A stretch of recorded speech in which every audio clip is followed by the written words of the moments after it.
Nigeria's Center for Disease Control says only 7,000 citizens have so far been tested against coronavirus as it announces 35 new cases.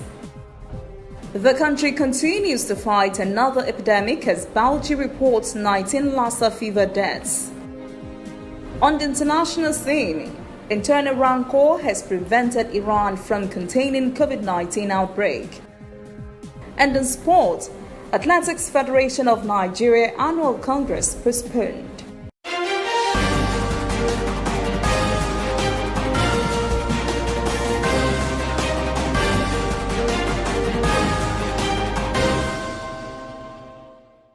This is ANN News.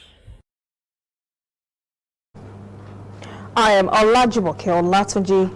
Fire has gutted the Abuja headquarters of the Independent National Electoral Commission, INEC, late this morning. INEC National Commissioner in charge of information and voter education, Festus Okoye, said the fire was caused by electrical faults and that some documents relating to political parties were burned. He said important documents were unaffected because they were stored in fireproof cabinets. Okoye said public properties and working equipment were lost in the fire. This fire incident is the third in 1 week in which government offices were razed. Others are the Corporate Affairs Commission, CAC, and the Office of the Accountant General of the Federation, all in Abuja. The Director General of the Nigeria Center for Disease Control, NCDC, Chikwe Ihekazu, says just about 7,000 Nigerians have been tested for COVID-19. This was made known during Thursday's COVID-19 Presidential Task Force daily briefing in Abuja. Ihekazu also said the center will soon begin releasing the number of tests done weekly. In the same breath, NCDC announced on its Twitter handle an increase in the number of cases in the country. NCDC reported 35 new cases had been confirmed in Lagos, Abuja, Kano, and Oyo states. This brings Nigeria's total confirmed COVID-19 cases to 442. But Kano state government disagreed with NCDC's announcement on Thursday of 5 new cases in the state, bringing its total to 26. The previous day, NCDC has reported 12 new cases in the state, and Governor Abdullahi Ganduja's media aide Salihu Tanko Yakasao says the confirmed cases announced by NCDC were those from Wednesday's report. It says Kano's total number of cases still stands at 21. This means no cases were confirmed on Thursday. Governor Ganduje has ordered a 7-day total lockdown of the state effective Thursday night. Lagos State Health Commissioner Professor Akin Abayomi says COVID-19 tests are free of charge in all approved testing centers in the state. He made the announcement to clear the air on reports of patients being allegedly charged up to 30,000 naira for those tests at NCDC-approved centers.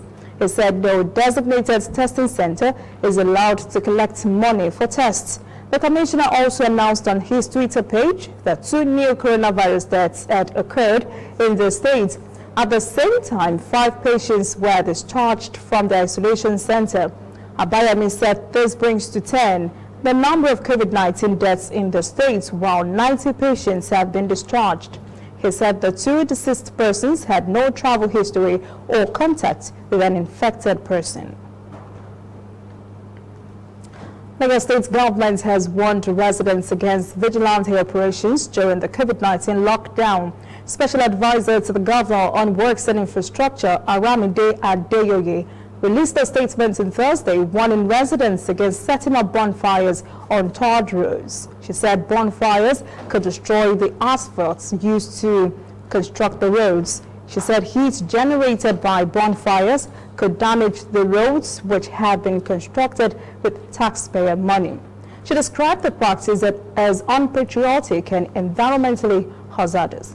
She said the practice also compromises the integrity of the pavement and the riding surface now that the rains are on their way. She said desisting from the practice of bonfires would save the state from spending scarce resources and fixing infrastructure. As the country battles against the new coronavirus, the old Lassa fever continues to rage on the background. As if to remind the country of its continued presence, the disease has claimed 19 lives in Bauchi State this year. Bauchi State Deputy Governor and Chairman of the Bauchi State Task Force Committee on COVID-19 and Lassa fever, Baba Tella, announced this during a news conference in Bauchi on Thursday. He also said 48 persons were being monitored and are undergoing treatment for Lassa fever in the state. He said even though there are no new cases so far, the state is not yet free of Lassa fever. He said the state government will embark on a massive public awareness campaign on the nature of the disease. The deputy governor said the state government has released 25 million naira for efforts geared toward fighting Lassa fever in the state. The negative economic effects of COVID-19 on different sectors in Nigeria are gradually manifesting. And one industry that is feeling choked by COVID-19 pandemic is the real estate sector. As reported, Deji Badmus puts it, the Nigerian real estate sector is being battered by COVID-19. He runs a small architectural firm in Lagos, but for close to 2 months now, Anthony Unauro has shut down his firm and sent his workers home because of the COVID-19 pandemic. He now works from home but says most of his job actually involves being on site and he's not been able to do it. Yes, my architect can work from home, but those on site, about 70% of my staff are on site. There's nothing they can do. They are home and they're on salaries. I need to pay those salaries no matter what, because if I refuse to pay those salaries, they'll become redundant. Like most sectors, real estate development is taking a direct hit in Nigeria due to the coronavirus pandemic. With the lockdown, virtually every building construction project in the country has been halted, putting serious pressure on real estate developers. Dollar rates has gone to between 410, 420. Everything has increased. Iron cost, which is the major ingredient in the construction, is so expensive now. Cement is going to go higher. Everything goes up. So in the real sense, I know it's going to be serious trouble for us in the building industry. And most of us have taken loans to build most of these estates you see around. Anthony is still keeping his workers and paying their salaries, but he says he might not be able to hold out for much longer if the economy does not restart soon. For the month of April, I'm sure some people can be able to manage. But when it goes beyond this April, then it becomes a problem. At the moment, everything is at a pause in an industry that is one of the biggest employers of labor in recent years in Nigeria. The country's leadership is under enormous pressure to restart the economy. But when that happens, the entire real estate industry might be waking up to a different reality as a result of COVID-19. Coming up, African stories. Like in Nigeria, COVID-19 hits different African sectors with devastating results. And later, international news. Iran has failed to contain the coronavirus outbreak because of internal political bickering.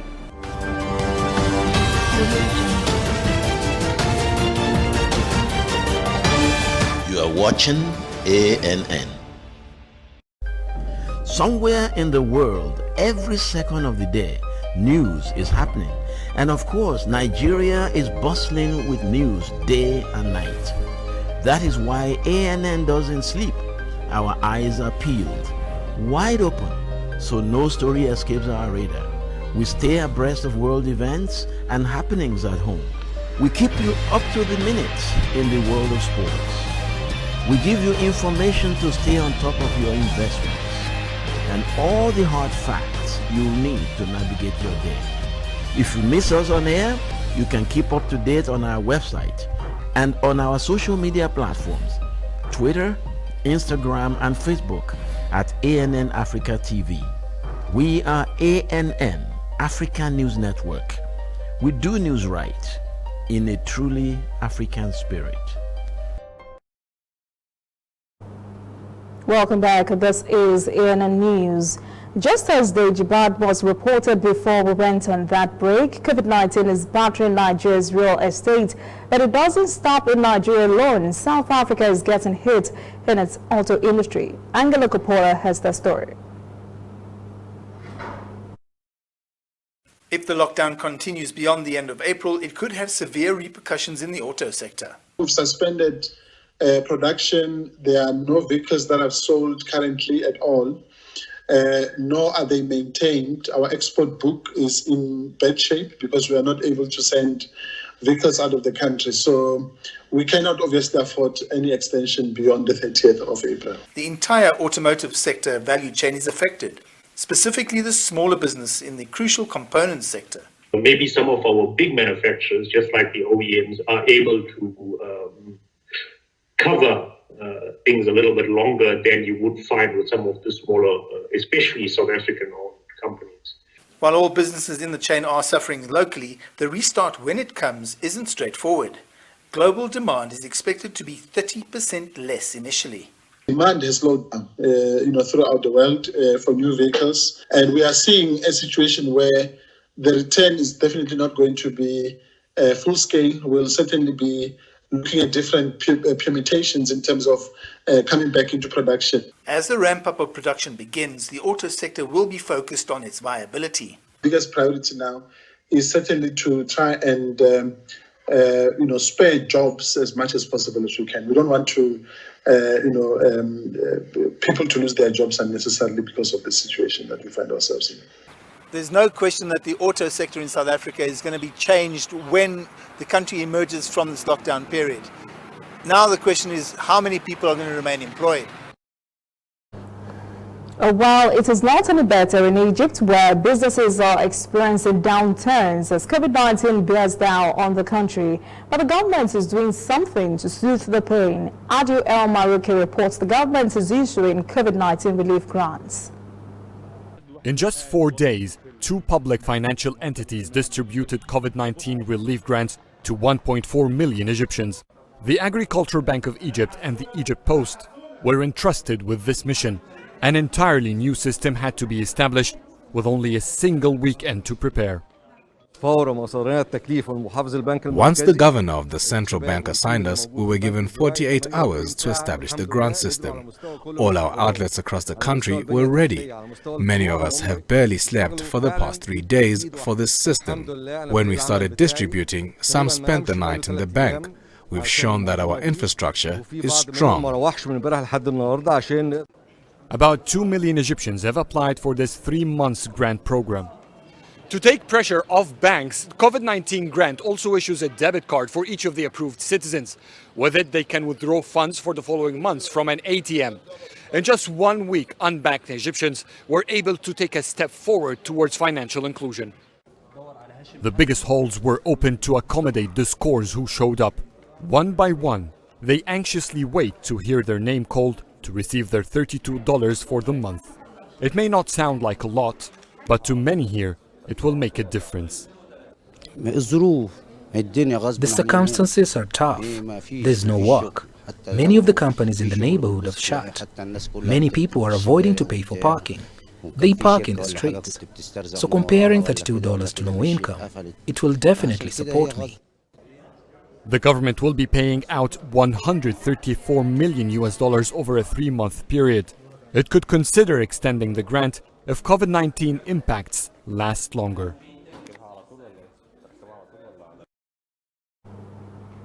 Well, Kenya economic sectors have not escaped the coronavirus scourge as the country's booming horticultural sector has no way of exporting its flowers. Demands are high from outside the country, but exports are very low. This is beginning to take a toll both in jobs and earnings. Kenya is among the world's top flower producers due to its top-tier climate, but demand has in recent times been on the decline following the outbreak of the coronavirus. Situated 40 minutes from the central business district, Redlands Roses is among the firms reeling from the downshift in orders and demand. So beginning March, we started seeing a reduction in terms of the orders that were being made. By the time we got to around 20th of March, we were almost at 15% of our normal supply to Europe especially. And the other markets, of course, followed suit. Like many other farms in Kenya, Redlands Roses has been forced to dump 4,000 to 20,000 stems of roses on a daily basis. The giant lumps of flowers gradually rot and turn into fertilizer, resulting in tremendous losses to the farm. So the management had to sit down and figure out how are we going to survive through these tough times. Because regardless of whether there are orders or not, there are still operational costs at the farm. Normally, staff work here for 6 days a week, so now they can only work here part-time for 3 days a week. Despite this, there is a rising silver lining for the industry that could turn around the fate of the perishable commodity.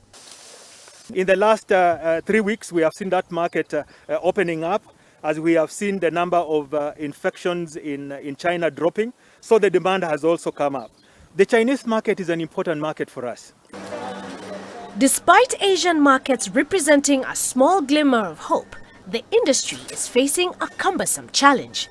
It doesn't have enough freighters to transport all these orders. So the new issue that we are dealing with, we have orders, but we cannot service the market because we do not have enough cargo planes to ferry our flowers from Nairobi to all those destinations. We have a capacity of about 1,200 tons at the moment, yet the demand is at about 3,500 tons.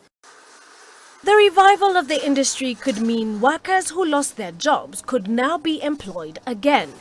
All that remains is for stakeholders to figure out a way to boost freight capacity to elevate the sector. When we return, international news. Iran has failed to contain the coronavirus outbreak because of internal political bickering. And later, sports. Athletics Federation of Nigeria Annual Congress postponed.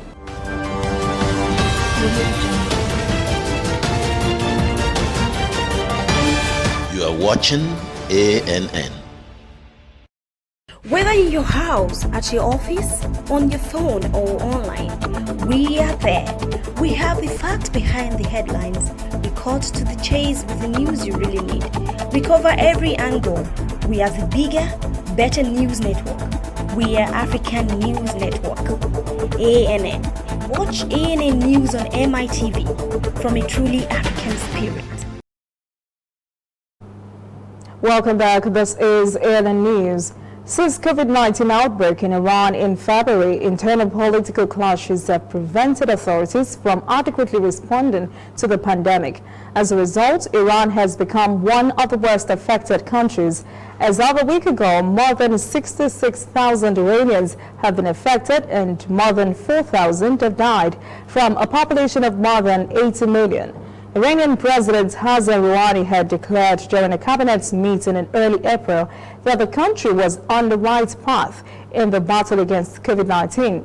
But Health Minister Saeed Namaki sent a different message in Parliament, stating Iran was still managing the pandemic and had not yet contained the spread of COVID-19. He also warned that the statistics curve should not be a source of pride and neglect.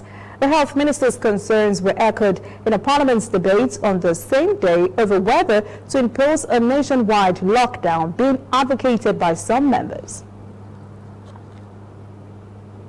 Brazil now has a new health minister, oncologist Nelson Teik. President Jair Bolsonaro fired the country's health minister, Luiz Henrique Mandetta, over a series of disagreements about how best to respond to COVID-19 in South America's most populous country. Mandetta had garnered support for his handling of the pandemic that included promotion of broad isolation measures enacted by state governors. Experts say his dismissal comes Brazil expects the new coronavirus outbreak to peak in the country in coming weeks. Reports say citizens are quite unhappy about Mandetta's dismissal. Bolsonaro and Mandetta have been at each other's necks for weeks over the need for widespread social isolation. Bolsonaro had downplayed the threat of the coronavirus as a little flu, arguing Brazil's economy must continue to run normally. The president was also defending the use of unproven drugs such as chloroquine. China has revised upward its official death toll from the novel coronavirus, raising the number of fatalities attributed to the pandemic by more than a third. The total number of cases recorded in the city now stands at 50,333, with 3,869 deaths. This marks a 50% increase in the number of coronavirus deaths in the city. China's National Health Commission had reported 3,342 deaths nationally before the revised Wuhan figures were published. Officials explained the deaths were not counted initially because in the early stages of the pandemic, some people had died at home. They also explained that overwhelmed medics were focused on treating cases rather than reporting deaths. Delay in collecting figures from various governments and private organizations had also contributed to the omissions. They said the figures had been revised to be accountable to history, the people, and the victims, as well as to ensure open and transparent disclosure of information and data accuracy. Experts have previously raised alarm over China's approach to measuring asymptomatic cases. U.S. President Donald Trump has outlined 3 phases for opening up the American economy. Trump spoke to state governors on Thursday on how to gradually ease the lockdowns in their states. Trump promised governors they would be handling the process themselves with help from the federal government. This was an about-face from a day before when the president had boasted of absolute power over the governors. Trump's suggestion that some states could reopen this month has been met with mixed reactions. Leading Democrats called the president's idea vague and inconsistent. Some Republican governors have also stood against it. The U.S. currently has 654,000 confirmed COVID-19 cases and 32,000 deaths. In his daily briefing on Thursday, President Trump said, "A national shutdown is not a sustainable long-term solution, as such would inflict serious toll on public health." He warned of a sharp rise in drug and alcohol abuse, heart diseases, and other physical and mental problems. He said Americans would continue to be called upon to maintain social distancing measures and to stay home if they are unwell. The World Health Organization, WHO, has warned Africa could become the next epicenter of the coronavirus outbreak because of last week's sharp rise in cases, despite not having enough ventilators to deal with the pandemic. The global health body says the virus appears to be spreading into Africa's interior and away from capitals. Up next, sports. Athletics Federation of Nigeria Annual Congress postponed. Please stay with us.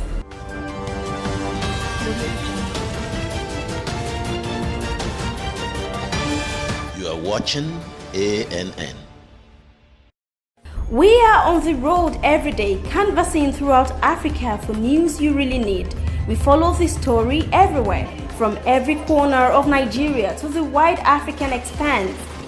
We bring you what's making headlines. We connect you with news you can use. ANN, African News Network, in a truly African spirit. Welcome back. This is ANN News. The annual Congress of the Athletics Federation of Nigeria, scheduled for next Friday, has been postponed indefinitely because of the global outbreak of COVID-19. The Congress was also to serve as a forum to confirm certain decisions taken by the board of the Federation at its meeting in Abuja in January, as well as a review of its constitution. Russia has flatly denied giving millions of dollars bribe to a FIFA voter to support the country's winning World Cup bid. An indictment in the U.S. District Court filed this week gave details of alleged bribes paid to top FIFA officials to vote for Russia and Qatar to win hosting rights for the football tournament in 2018 and 2022 respectively. Prosecutors claim Jack Warner of Trinidad and Tobago received $5 million in bribe to vote for Russia to host in 2018. The money allegedly came from 10 different shell companies, including entities in Cyprus and the British Virgin Islands, passing through accounts in the United States. Obviously, corruption is a worldwide scourge. That is the news this evening. Thank you for joining us. For details on these and other breaking stories, visit our website, annafrica.news. Conversation continues on our social media platforms, Twitter, Instagram, and Facebook at ANN Africa TV. I am Olajumoke Olatunji. Have a pleasant weekend.